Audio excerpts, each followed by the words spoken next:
Sex and not dying. That's what biology is all about. And while the sex part is, I'll grant you, a little bit sexier, not dying is also really fantastic, something that I personally like to do every single day. I personally like to not die in all sorts of ways, like I don't jump out of planes, I don't go into active combat zones, I don't do heroin. I can, however, spend time wallowing in the filth with my cute bacon-producing friends here and not have to worry about dying, because somehow my body can handle a lot of little devils on my hands and my air and my food, little things that literally want to kill me. There are more potential human killers in this pig pen than there are in all of the world's prisons, but I don't have to worry about it because of an elite team of microscopic assassins that live inside my body, my immune system. Ah, that was really close to my hand.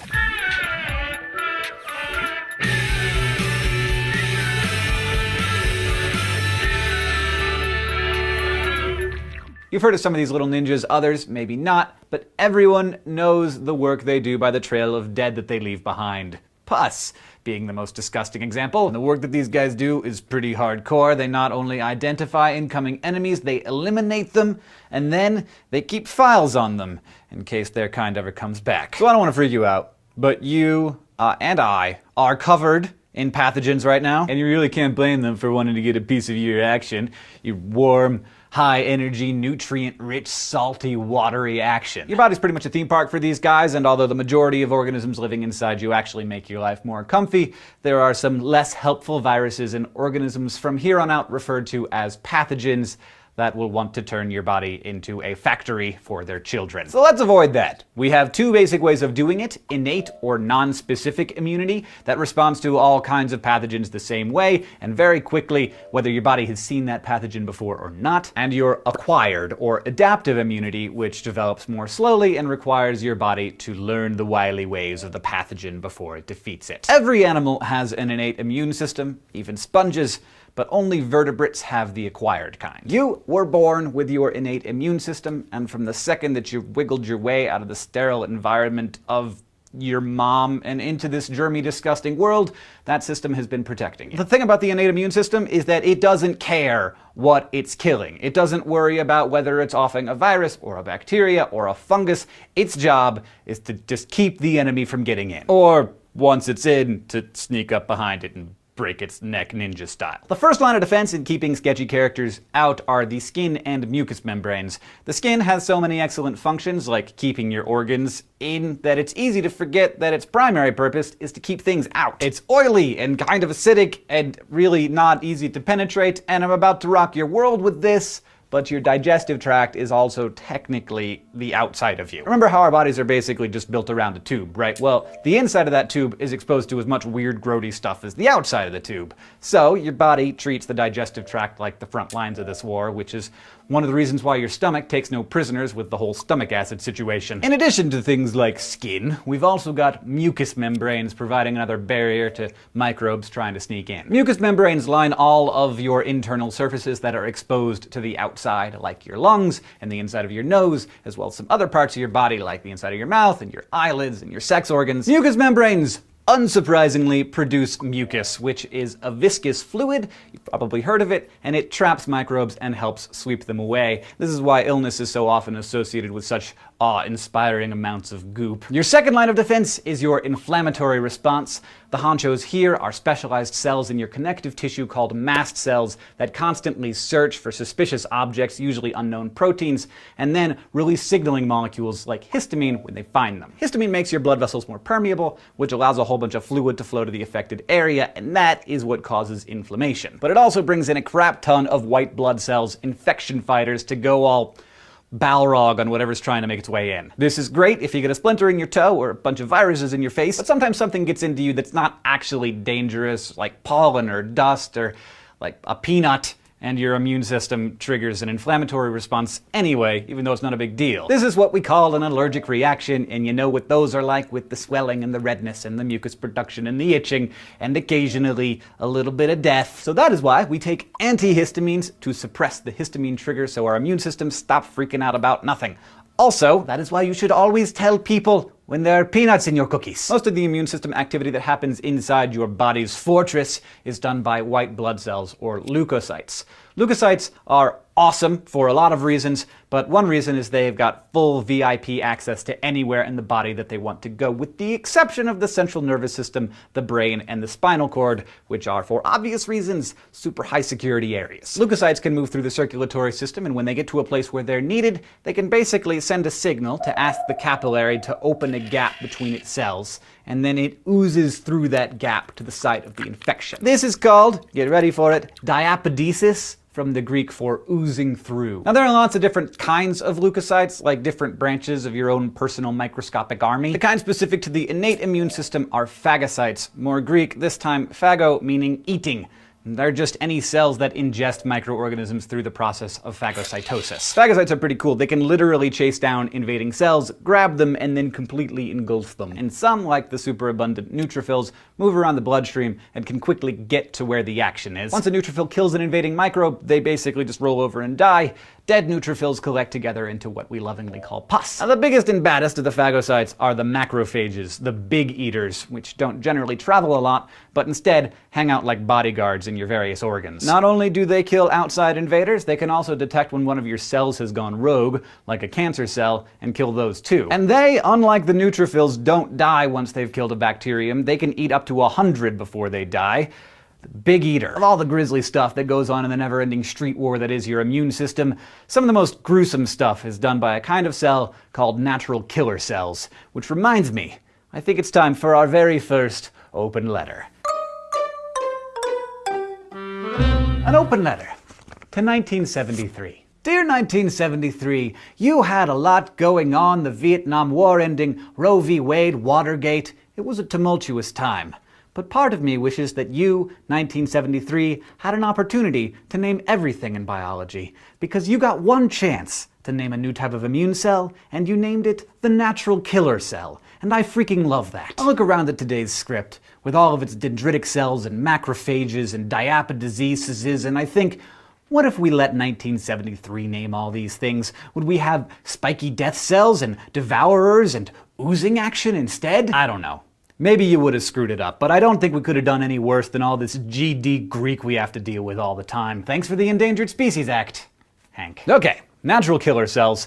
More than just a great name, also the only phagocyte in the innate immune system that destroys other human cells. When your cells are healthy, they have a special protein on their surface called MHC1, MHC for major histocompatibility complex. But when your cells are infected, say with a virus, or when they're cancerous, they stop producing that protein. So the natural killers are always going around checking up on each of your cells, and when it finds one that's not normal, it pulls out its AK-47 and unloads. Actually, it just binds with it and then secretes an enzyme that dissolves its membrane, but still, killing. Finally, dendritic cells are a type of phagocyte that hangs out on the surface of much of your body that comes in contact with the environment, in your nose, on your skin, in your stomach and intestines. They eat up pathogens and then carry information about them back to the spleen or the lymph nodes, where it passes intelligence about what's going on in the war front to the acquired immune system. I actually studied dendritic cells in my undergraduate thesis, and I kind of fell in love with them. They're lethal, but they're also intelligent. Great heroes for any Robert Ludlum novel. To be fair though, macrophages can do this too. The activity of these cells gives us a chance to transfer from the innate immune system to the acquired immune system, which is going to make things a little more complicated. The acquired system has to learn as much as it can about every pathogen it interacts with, store that information, and then use it to invent defenses against them. It's your super elite double secret strike force delta. You get to work building your acquired immune system immediately after you're born, harvesting bacteria and other stuff, not just good bacteria that can help your guts out, but also harmful ones that your body learns from and stores information about. That system keeps an eye out for any foreign substance, a toxin, a virus, a bacteria, even parts of those things that could be telltale signs of a bad guy. We call those signs antigens, a word that comes from antibody generator. An antigen is anything that causes your immune system to ID a pathogen and then create an antibody against it. Now, antibodies aren't cells. They're highly specialized proteins produced by B cells to recognize and help lay the smack down on intruders. But antibodies can't kill invaders themselves. They're just little proteins after all. The best that they can do by themselves is sort of just swarm all over the invader, making it harder for it to move and to excrete toxins or otherwise infiltrate healthy cells. But more often, antibodies serve as tags, attaching themselves to the scumbags and then releasing chemical signals to nearby phagocytes, alerting them that it's dinner time. Your acquired immune system also has its own type of white blood cells, not phagocytes, which go after everything that looks a little bit sketchy, but lymphocytes, which go after specific things that they already know about. There are two major types of lymphocytes: the T cells, which form in your bone marrow and then migrate and mature in the thymus gland right behind your breastbone, and the B cells, which originate and mature in the bone marrow. What T and B actually stand for is a long story, but if it helps you to remember, T's mature in the thymus, B's in the bone marrow. We have two different types of lymphocytes because our bodies have two different types of acquired immunity. The cell-mediated response, which is for when the cells are already infected, and the humoral response, for when the infection is just in the humors, the body's fluid, not in the cells. First, let's look at the cell-mediated response. This process mainly involves T cells, and there are quite a number of different types of them. Helper T cells have a cute-sounding name, but in a lot of ways, they call the shots for the whole immune system. While they can't kill pathogens themselves, they activate and direct the cells that can. If 1973 had named them, they might have been called Admiral T cells or something more awesome. Helper T cells get their information from other immune cells that are out cracking skulls. Say, for instance, a macrophage finds a pathogen and destroys it. After the deed has been done, it has the ability to shred up the proteins from an invader and put a bit of that antigen on its membrane surface. This is called antigen presentation because the cell is presenting antigens. A helper T cell can detect when this happens, and it comes over to attach itself to the presented antigen. The two cells talk to each other chemically. The antigen-presenting cell produces a chemical called interleukin-1, which basically tells the helper T cell, boss, I found this guy over here and then I broke his neck and then he stuck his guts all over my cell wall. The helper T cell gives it a look and then releases a chemical called interleukin-2, which is like a bullhorn, an alarm that tells all the lymphocytes in the area, there are problems here! We've got a problem over here in Sector 15! This alarm activates a couple different things all at once. First, the helper T cell starts making copies, tons of copies of itself. Most of those copies differentiate into effector T cells, which travel around secreting signaling proteins that stimulate other nearby lymphocytes to take action. Most of the rest of them become memory T cells. They're the ones that keep a record of the intruder and provide us with future immunity against it. And now for the saddest story of the day. What happens when a cell gets infected? So infected that it knows that it's a goner, that it in fact is being converted from a healthy, useful part of the body to an evil zombie farm, pumping out viruses or bacteria, suddenly co-opted to help destroy everything it loves. Well, with its last bit of strength, it'll start presenting antigens, not asking to be rescued, but instead asking for a mercy killing. The cytotoxic T cell has the job of granting that request. Once a cytotoxic T cell gets the message from the helper T cells that there is an infection to deal with, it starts patrolling the area for any normal cells presenting antigens. When it finds one, it latches onto it and releases enzymes that create holes in the cell's membrane and eventually breaks down the whole cell,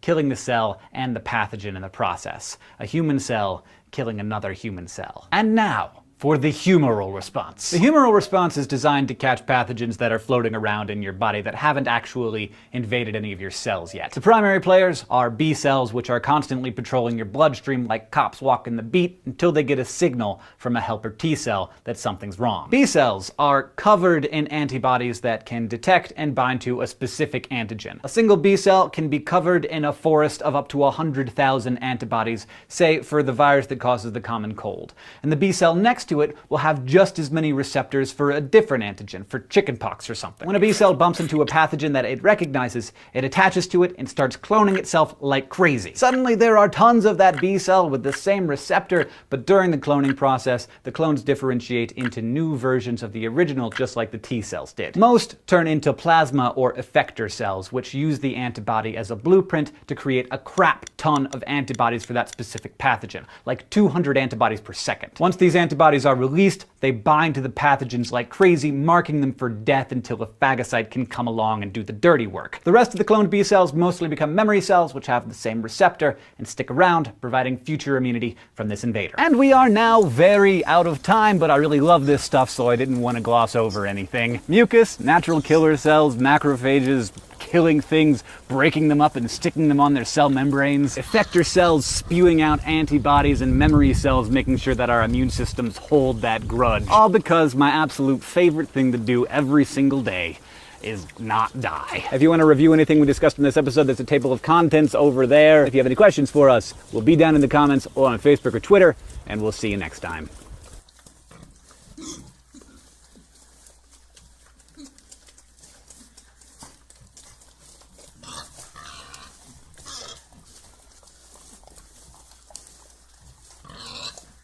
Your body's pretty much a theme park for these guys, and although the majority of organisms living inside you actually make your life more comfy, there are some less helpful viruses and organisms from here on out referred to as pathogens that will want to turn your body into a factory for their children. So let's avoid that. We have two basic ways of doing it: innate or non-specific immunity. Sex and not dying. That's what biology is all about. And while the sex part is, I'll grant you, a little bit sexier, not dying is also really fantastic, something that I personally like to do every single day. I personally like to not die in all sorts of ways, like I don't jump out of planes, I don't go into active combat zones, I don't do heroin. I can, however, spend time wallowing in the filth with my cute bacon-producing friends here and not have to worry about dying, because somehow my body can handle a lot of little devils on my hands and my air and my food, little things that literally want to kill me. There are more potential human killers in this pig pen than there are in all of the world's prisons, but I don't have to worry about it because of an elite team of microscopic assassins that live inside my body,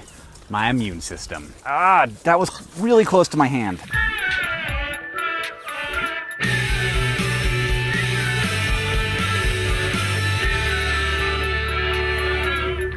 You've heard of some of these little ninjas, others maybe not, but everyone knows the work they do by the trail of dead that they leave behind. Pus being the most disgusting example. And the work that these guys do is pretty hardcore. They not only identify incoming enemies, they eliminate them, and then they keep files on them in case their kind ever comes back. So I don't want to freak you out, but you and I are covered in pathogens right now, and you really can't blame them for wanting to get a piece of your action.